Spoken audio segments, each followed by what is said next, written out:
And of course, Summer Game Fest has already been done. But I wanted to go over the video that they actually posted for it.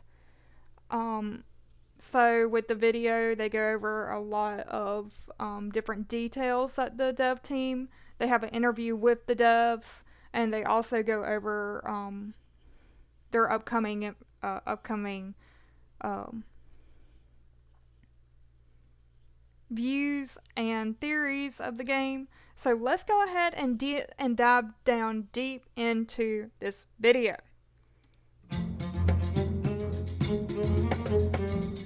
Hi there, I'm Scott Lane, Game Director on New World.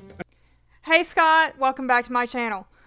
Um, Nice hat and nice hoodie. I would love something from you guys. Let's see what Scott has to say. An upcoming open world MMO from Amazon Games.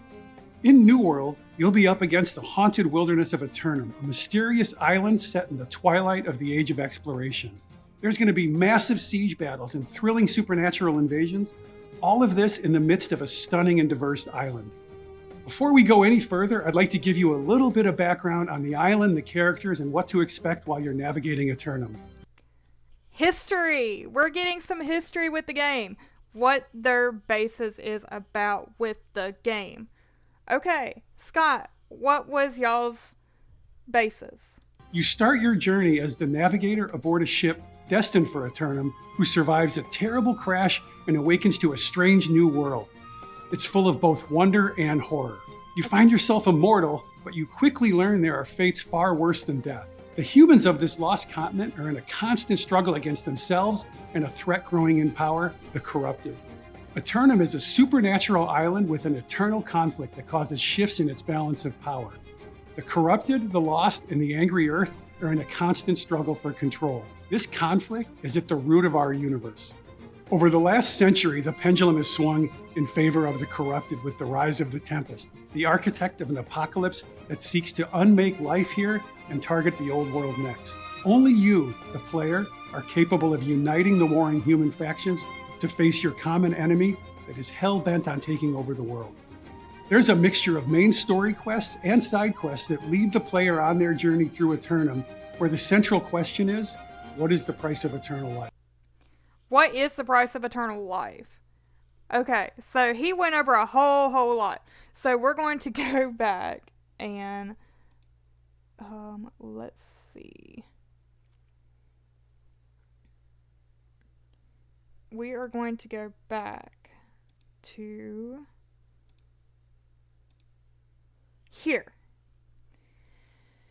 So this is what we saw during the preview of the opening part of the game. We have Captain Thorpe over here on the right hand side. Everything looks the same. But is it? So let's see what Scott had to say again. It's full of both wonder and horror. You find yourself immortal, but you quickly learn there are fates far worse than death. The humans of this lost continent are in a constant struggle against themselves and a threat growing in power, the corrupted. So the humans are constantly in battle. So he is hinting at the factions, the three different factions that we have are constantly in battle. And that is true because there is territory points, territory gains. There's also wars, invasions. Invasions is mainly with the corrupted. Let's see exactly what he is meaning with this corruption stuff. Aeternum is a supernatural island with an eternal conflict that causes shifts in its balance of power. The corrupted, the lost, and the angry earth are in a constant struggle for control. This conflict is at the root of our universe. Over the last century, the pendulum has swung in favor of the corrupted with the rise of the Tempest, the architect of an apocalypse that seeks to unmake life here and target the old world next. Only you, the player, are capable of uniting the warring human factions to face your common enemy that is hell-bent on taking over the world. Which is the corruption. We are hell-bent on defeating the corruption as a player. So that's interesting because the Angry Earth, the Ancients, the Lost, the Withered, we're always fighting against them, but ultimately we need to be fighting against the corruption. Because the corruption is what Eternum is based upon. It's a mixture of main story quests and side quests that lead the player on their journey through Eternum, where the central question is, what is the price of eternal life? On your adventures, you'll meet characters who have adapted, struggled, and succumbed to the power of this place. You'll discover ancient secrets, make powerful allies and enemies, as well as learn that not all is as it seems on Eternum. Enemies and ancient secrets, you say, Scott? I want to know what these ancient secrets are. Give me the game! Give me the game, Scott! I want to know what these ancient secrets are right now. Last summer, thousands of players joined us for a preview of New World. Yep, I joined you! And they offered us a ton of great feedback. What we heard most was that players wanted to see more mid and end game content, as well as more opportunities for PvE. That's exactly where we focused our efforts. We're excited to show you some of that today. Hi athlete, I'm your iFit coach for today. Sorry about the ads, guys. Okay, so we're going to explore To bring more PvE content to our players, we introduced Expeditions. These are 5-player instanced experiences that take you into the darkest corners of Eternum. So 5. So we have the Amarine Expedition, we have the Garden of Eden, we have the one with the Siren Queen in Reekwater, we have the Epsom Scale Reach one. What's the 5th one? Shattered Obelisk. Shattered Obelisk. You'll face extreme challenges, expose the Angry Earth's hidden agendas, reveal the threat behind the Lost, you'll dig into the mystery of the Ancients, and you'll uncover more about the source of the corruption. Your team will need skill and coordination to overcome these challenges. Each expedition has unique mechanics, bosses, and loot, and each one has its own story to tell. We'll have 6 expeditions in the game at launch, and here's a look at a few of them. 6? Amarine Excavation, the first expedition you'll encounter in New World, takes place in a dig site just west of Amarine Temple. This is where famed archaeologist Simon Gray and his team have gone missing. Your party's going to need to venture into the depths of the dig site to discover what happened to them and to the ancient technology they unearthed. You'll encounter the Empress of Ebonscale in the Dynasty shipyard. She's been building a fleet of warships and must be defeated for the safety of Eternum and the world. In the Garden of Genesis, one of our endgame expeditions, you'll explore the garden where the Angry Earth are born. The garden has been infected with a mysterious blight that must be stopped before it spreads to the rest of Eternum. You'll need to face the garden's protectors in order to purge the blight and begin the garden restoration. These expeditions are just a sample of what we'll have in at launch, and there will be much more to come in the future. So they'll have 6 total. They have 5 right now. Wonder what it's going to be on the 6th one and where it will be located. Is it going to be a new territory? I'm thinking it's going to be a new territory. I think it's really going to be a new territory, and if you ask me, we have the garden, we have the shipyards, we have the Epsom Scale Reach, we have, the northern area of Morningdale, we have the southern area of Windsward and First Light. I really, really think it's going to be a desert one. A desert expedition. Because you have the mountains, you have the grasslands, you have the ancients, you have the Garden of Eden, Garden of Genesis, you have the swamps in Weaver's Fen, you have the swamps in Reekwater, you have the Japanese-inspired Epsom Scale Reach area with the Empress, and I think it's going to be a desert. I want it to be a desert. We've also added 2 new zones to New World since preview. First, we have Abanscale Ridge, filled with lush wetlands, majestic waterfalls, and towering cliffs. It's a mysterious area in the northwest of the map, home to an exiled empress named Taiyang. A bright young woman once destined for greatness, the empress is now building an army of corrupted forces to reclaim her lineage and her rightful claim to the throne. Rickwater is a rundown fishing village overrun with brutes, pirates, and the other undeads. Originally imagined as New Venice, the settlement was built on the submerged ruins of an ancient residential district, but quickly overtaken by the Siren Queen and her flotilla, capturing the remaining settlers of Rickwater into her crew. So they just told us about the Upscale Reach and the Reekwater areas that they recently added. One being a fishing area, the other one being a lush and garden-esque area of Upscale Reach. The villains. Of course, a mysterious supernatural island wouldn't be complete without some villains.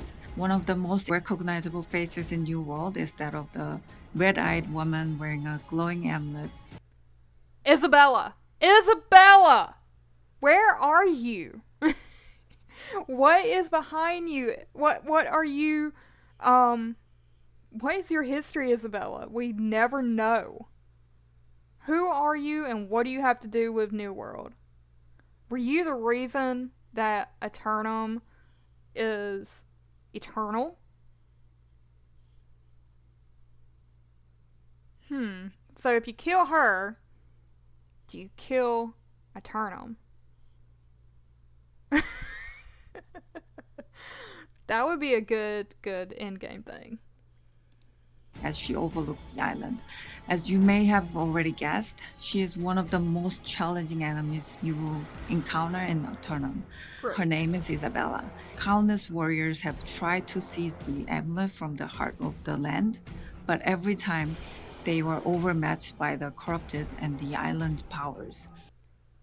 Where is this heart of the land? Is the heart of the land up in Shattered Mountain? Because that's what it looked like, was that it was up towards the north of up towards the north in the territory of Shattered Mountain. But then again, that also looks like whenever you first logged into New World and you did your tutorial. So do we go back to where we did our tutorial? Whoa, that'd be different. And turned into the corrupted themselves. The Siren Queen is a figure that many will come to know after visiting the shore of Rickwater. Much about the Siren Queen is yet to be revealed. I don't want to spoil too much. I can't. Oh, come on, you can spoil it. Just spoil it. Spoil it for us. Say that she and her crew originally arrived at the island seeking to create a new land in which all people could be equal. And somewhere along the way, she lost her soul.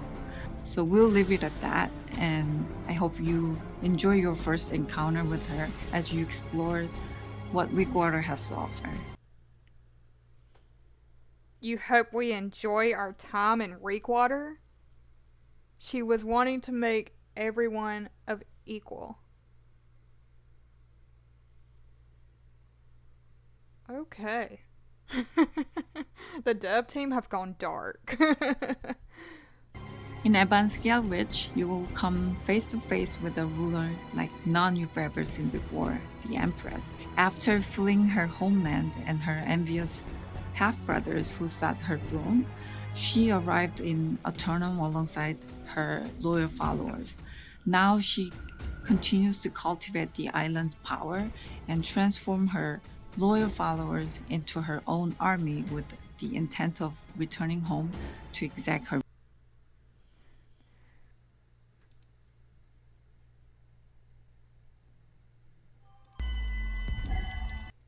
revenge. When the first explorers came to Eternum, it was unoccupied. But over the time, So the first explorers that came to the island, it was unoccupied? How was it unoccupied?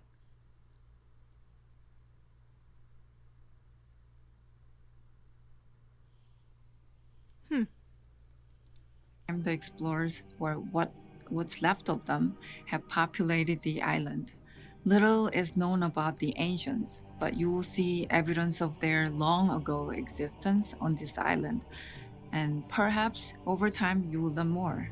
The corrupted are immortal and twisted servants of an ancient and mysterious force of madness and destruction. Madness and disruption is what the corruption is. Madness and disruption. I love that it's called madness.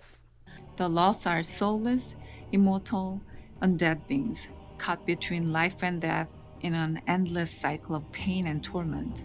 From the mindless, withered corpses to powerful ghosts fueled by elemental rage, the lost are a constant reminder that eternal life still has a price that must be paid. The angry earth are pure expression of nature infused with the power of Ajax. They are wise and docile creatures, but fearsome and powerful guardians of the natural world when provoked. Weapon. Skill-based, action-oriented combat is at the core Hey, David! of New World. In New World, your positioning, timing, and aim all make a difference. And our classless combat system means the weapons you choose will define your playstyle. As you use a weapon, you'll begin to master it, and you can further customize your weapon by choosing which abilities you want to specialize in. You can also select from a variety of passive benefits that affect the tactics of combat. At launch, we'll have 11 weapon types, including our newest addition, the Ice Gauntlet. 11 weapon types that you can master. And it looks like each one goes up to level 20. So I want to try to master all of them, but I don't think I'm going to be able to. Which harnesses the elemental power of ice for powerful magic attacks. The weapon options in New World are especially interesting because of the Age of Exploration setting. Gunpowder has emerged, but it hasn't yet become dominant, so New World offers a great mix of melee weapons, ranged weapons, and magic weapons.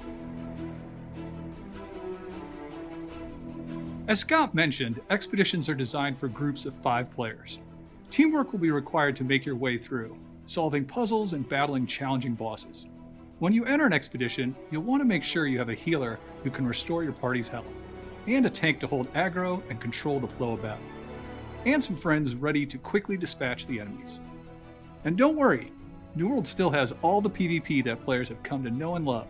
Whether you're challenging a rival in a duel, competing in a 20v20 outpost rush, or jumping into an all-out 50v50 war, or just enjoying some friendly combat in the open world, there are plenty of opportunities to test your mettle against other players.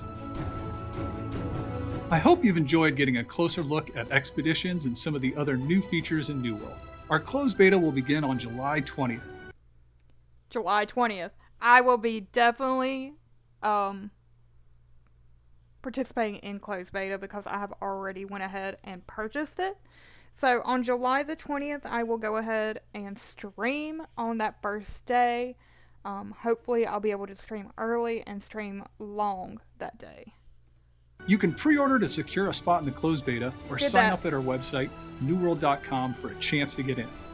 On August 31st, New World will launch for PC. So August 31st is the official release date for New World. I will be also streaming on that day, hopefully all day that day, and depending upon when it actually releases, but I can definitely tell you I will be streaming it on those 2 dates, July the 20th and August the 31st. The launch is just the beginning. We have a lot of plans for future content that we think you're going to love. We'll share more on our post-launch roadmap later this summer. Before we wrap up today, I'd like to thank those of you who joined us in the alpha or preview. You're welcome. You are welcome from a preview player. It was very, very interesting, and I want to see what the difference is between the preview because I see some weapons I didn't have in preview. But I also see some changes that y'all have done so far too. Your feedback has helped us shape New World, and we want to keep hearing it. Together, we can make Eternum a place that you won't want to leave. We can't wait to see you there. See you there too. Grammarly helps make your writing clear and concise. You are.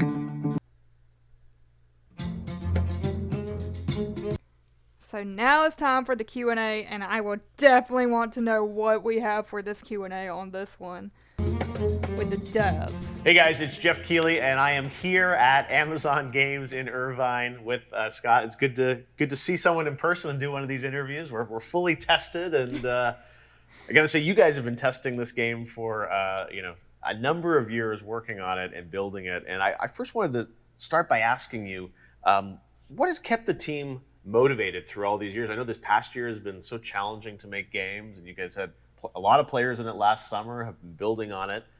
What's kept you going all these years? First off, thank you so much for coming. Yeah. It's great to see you.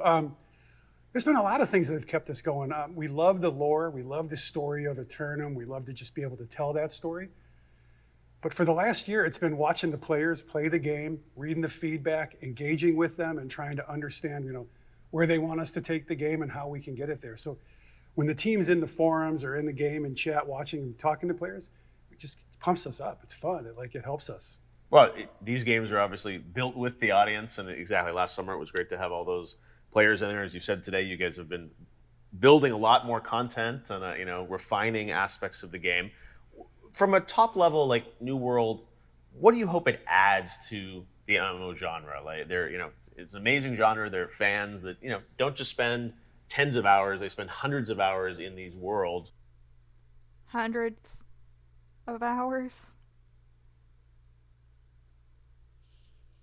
I can't imagine doing 100 hours in the game.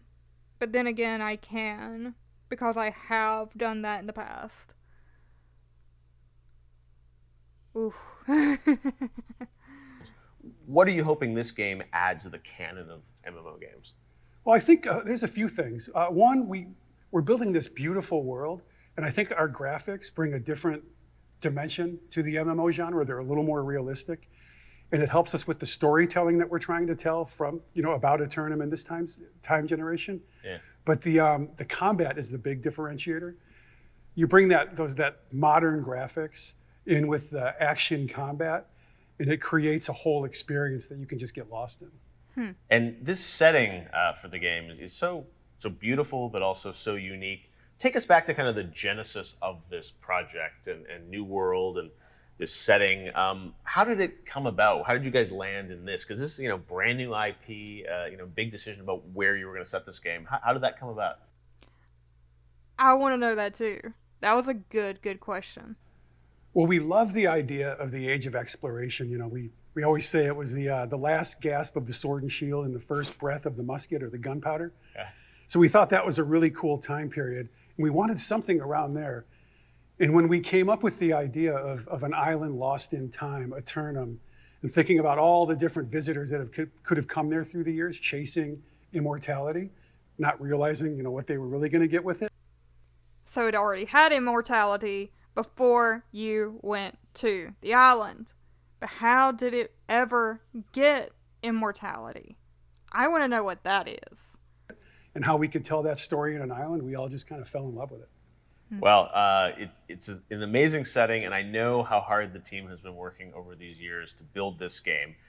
Last year, you had a lot of players, as you mentioned, in the game, and you've been building it based on their feedback. And you talked a lot about, in the video today on the sort of mid to end game content, and how you've been adding a lot to that. I'm curious overall, though, from sort of a macro level, like how has the game changed in the past year based on player feedback?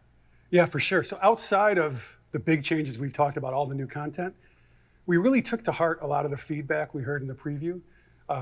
Spawning systems. So in the game first, when players were playing on the beach, there was all kinds of issues with not enough enemies, this and that. Yeah, I faintly remember that because it said to go to uh some graveyard, and I went there and there was no enemies during the preview. And I was like, "What? You want me to go here and kill enemies and yet there are none?" Huh? So I had to go right back to where the quest was done and re-get it, because by the time I went over to that area of the quest during preview, it had already checked it off that I went there, and it was like, "Oh, you've got to kill Cole 5 enemies." There was no enemies. There was none to be seen. All I saw was chest and flint and bushes. We've revamped the spawning system. Combat. There was people didn't like as many of the interrupts as we had. People thought there was too many different weapons you could have equipped at once. Too many weapons? Is that why they only went down to 2 from 3? But yet you can have 11 weapons in the game. So, Scott, what you're telling me is that y'all have added more weapons, but then y'all have taken down the slots of the weapons, how many you can have active at a time. But you're giving us 11 weapons. I mean, I understand, people only want to master 1 or 2 weapons, maybe 3 at a time, but what about us that want to do a complete mastery of this game? They wanted a little more differential in the combat trees, so we've done a full revamp on mastery. A difference in the combat trees. I can see that. I can see changing up the combat trees because the way that the game has evolved, there has been a whole lot of changes, and the weapon mastery tree had to be changed. I can see that. I understand that change, but changing it back to 2 weapons, I can understand, but And then crafting. We've done a complete overhaul on crafting. We've added a lot of depth. You can now craft endgame materials, right that compete with stuff you can find in the world. There's discoverable crafting ingredients, and there's just a lot more to do with all those systems. And y'all did do a major overhaul of the crafting system from what you have said in the Alpha notes. And to me, that is a great thing because crafting did need an actual change. I hate to say this, but it didn't have enough during the preview. And what it did have, it seemed kind of broken. So I can see that, yeah, they did need to change the crafting. Yeah, I love that this game continues to evolve. And one aspect that you've been evolving over the years is the PvP aspect. Tell us a bit about that, because, 50-player war, I mean, it's like there's a lot going on there, 50v50, things like that. Tell us, what can we expect from a PvP aspect of the game? And I know it's opt-in to do that too, right? It's fully opt-in. So yeah. Our vision for the game is to create a world where PvP and PvE not only coexist, but they complement each other. They complement each other. They complement. Where PvP and PvE players can complement each other. That was the original vision for New World, apparently, is that they can complement each other. And coming from a person that has never done much of the PvP action in New World, I think I only did one little thing, and that was it. I might put my foot in the water come the open beta. The closed beta. I might, but that water may be a little too cold for me. That starts with the territory game, where you can own different territories, and that's decided through the PvP part of the game. Once you own those, you can set different rules for the territories, things like tax rates, or you get other benefits like, if you own connecting territories, you might be able to access storage or get fast travel. So PvP players are those that will decide the territory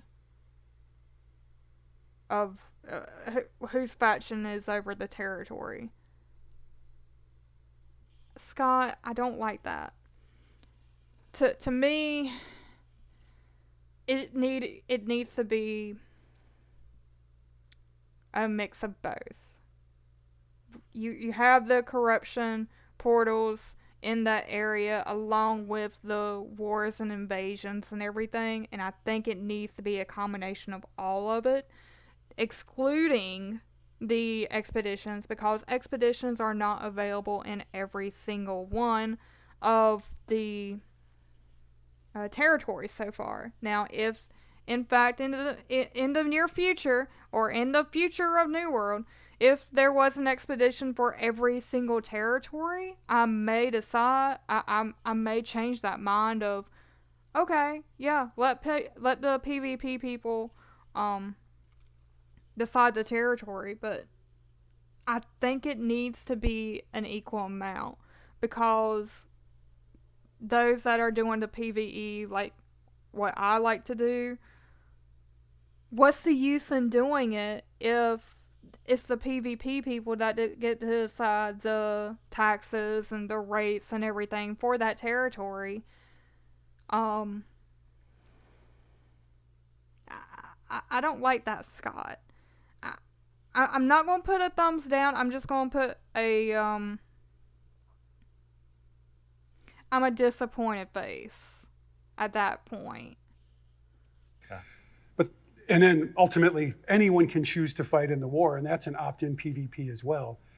But we've also built the game with the PvE player in mind, and we want the PvE player to feel that they can have a full, awesome experience without ever ticking the PvP box if they don't want to try that. Go ahead, Scott. I heard a little bit of that, but dive down into the PvE, please. All right, so something for everyone inside of this. And I know in a world this vast, there's a lot to build, and I love that you've created all this additional content over the past year. We know that there's going to be a beta in July. People are going to get to sort of jump in again, get ready for launch at the end of August. I'm amazed that not just for this team, all these game teams around the world have been able to build games, in a work from home scenario. What has it been like for you guys to have, the alpha working from home and then building all this content? I mean, it's a tribute to all these teams, but has it been any different for you than normal? Yeah, you have to learn how to communicate differently. You have to develop new muscle memory, as we say, or skills to do it. Yeah. But it's challenging because you lose out on those.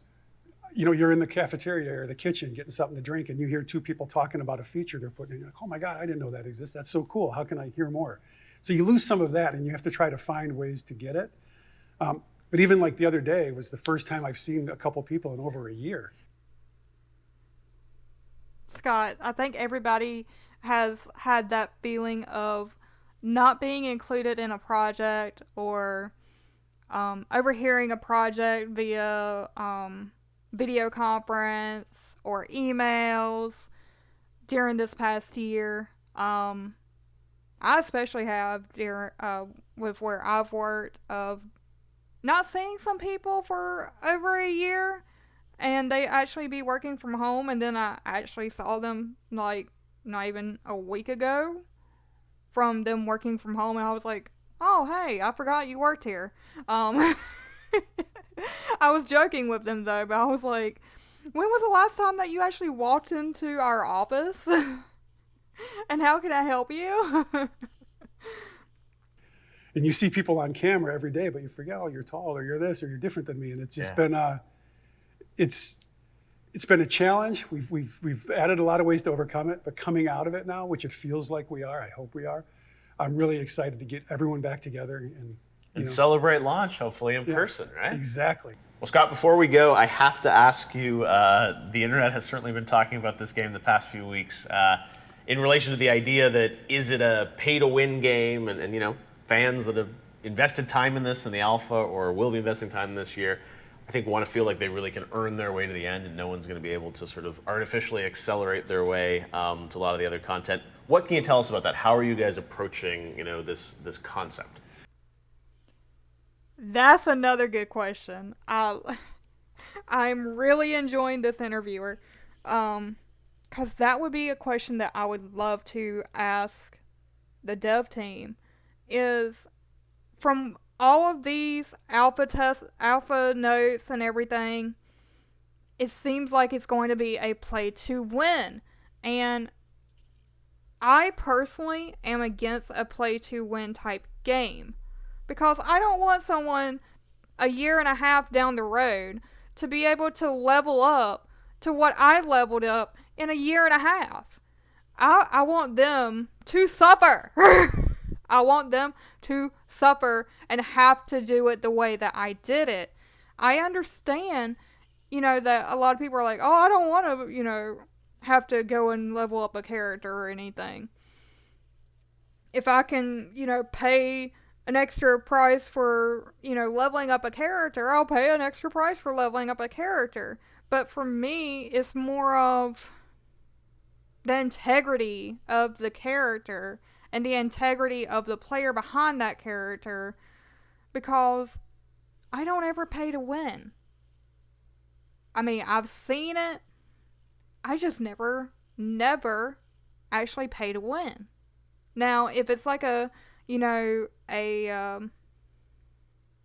DLC or an expansion pack or anything of that type, that is totally different, because that adds gameplay. That does not allow you to pay to win.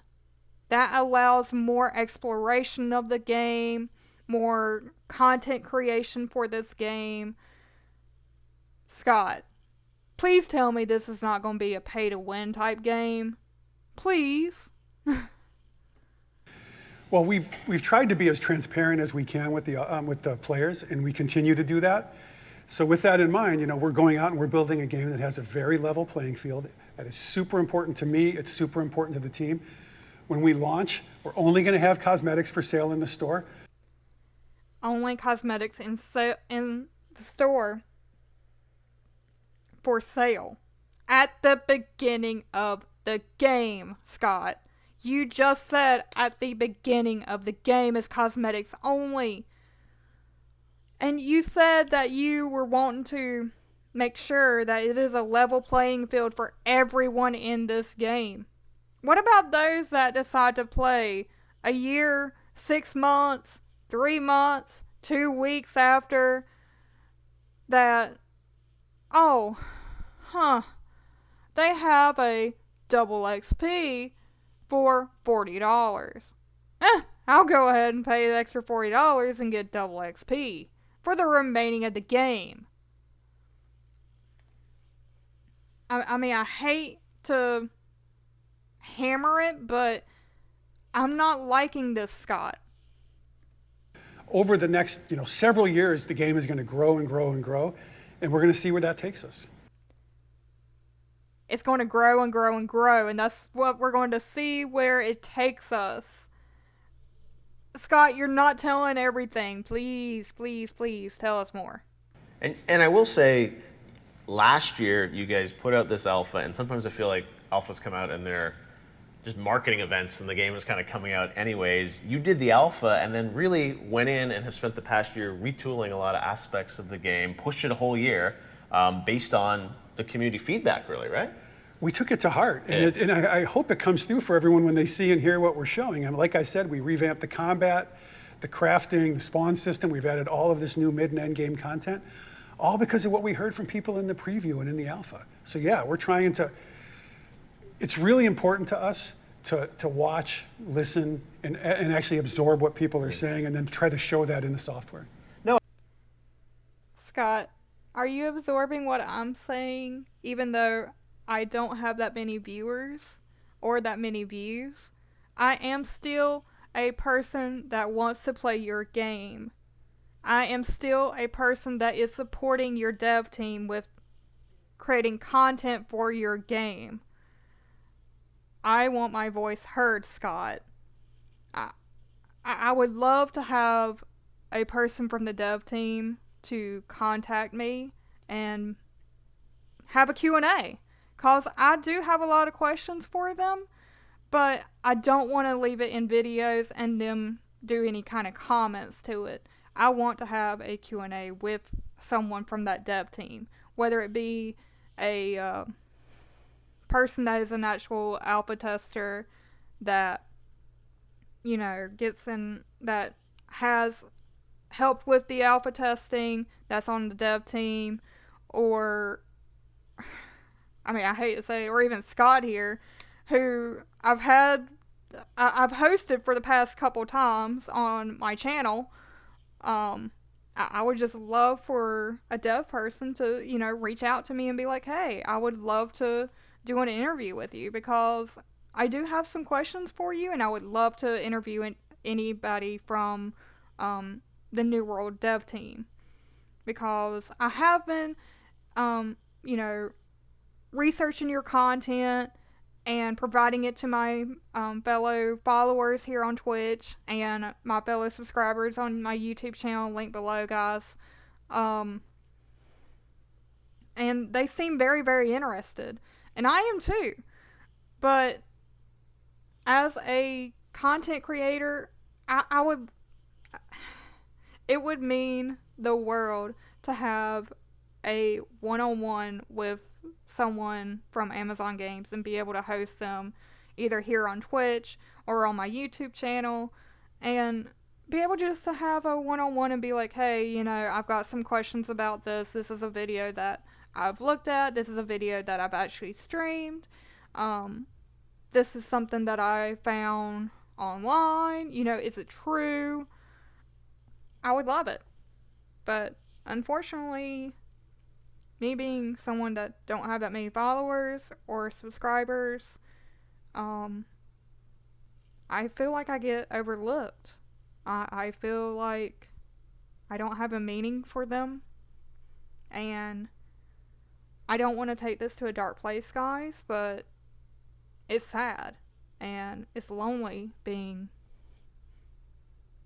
a content creator that don't have very many people. So, let's see what else he has to say for the remaining minute, less than a minute of the chat.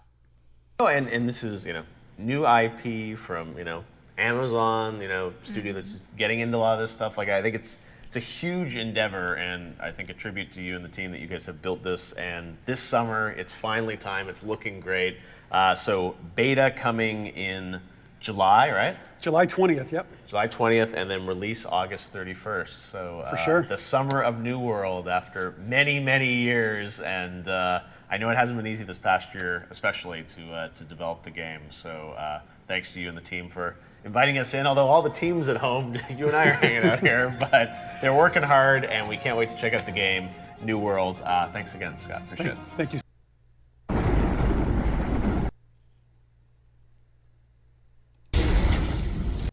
So much.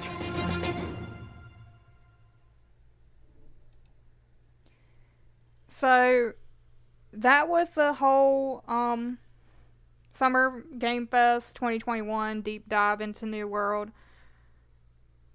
I still have a lot of questions for the devs, but I'm going to keep them to myself. I'm sorry, guys. I know you really want to hear them, but I'm keeping them behind a lock and chain, and only the devs are going to be able to answer those questions that I do have. I do appreciate anybody that was able to view this, or anybody that is able to view it in the future on my YouTube channel. Please, please, please go ahead and follow me here on Twitch so that you know the next time that I go live or that I stream. Same thing with subscribing over on my YouTube channel, link below. And you'll know every single time that I upload there. I hate doing this, guys, but any kind of views that I do see, any kind of likes, any kind of comments or anything, I do greatly appreciate it. And as always, no matter where you are in the world, no matter where you are at today, I hope everybody has a great day, has a great night, and I will see you guys on my next stream or my next video. Bye, guys.